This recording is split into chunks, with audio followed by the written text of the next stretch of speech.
Pernah nggak sih kalian mikir, kenapa daerah yang dulunya aman-aman aja, sekarang tiba-tiba kebanjiran? Padahal nggak ada sungai besar. Curah hujan pun juga biasa aja, apalagi deket laut. Tapi kenapa makin sering tergenang ya? Hari ini kita akan bahas satu penyebab utama kenapa daerah ini sering tergenang. Yap, lubang resapan air hujan.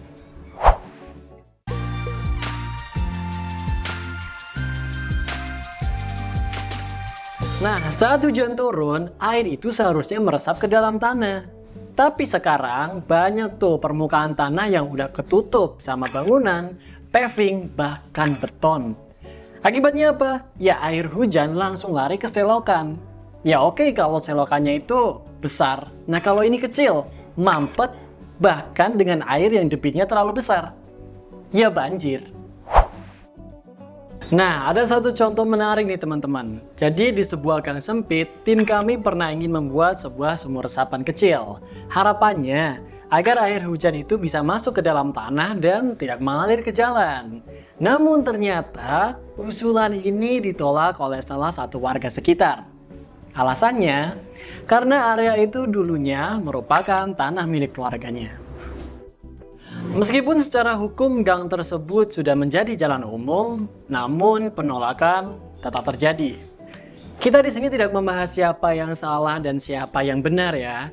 Namun hal ini sangat disayangkan karena sampai sekarang pun masih sering terjadi. Kepentingan pribadi kadang menghalangi upaya kecil yang sebenarnya berdampak besar untuk lingkungan sekitar kita.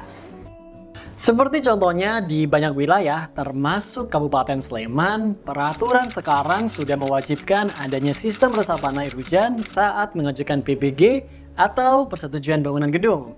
Nah, volume sumur resapan ini ditentukan dari luasan bangunan. Semakin luas bangunan, maka semakin besar pula kapasitas resapan yang harus dibuat.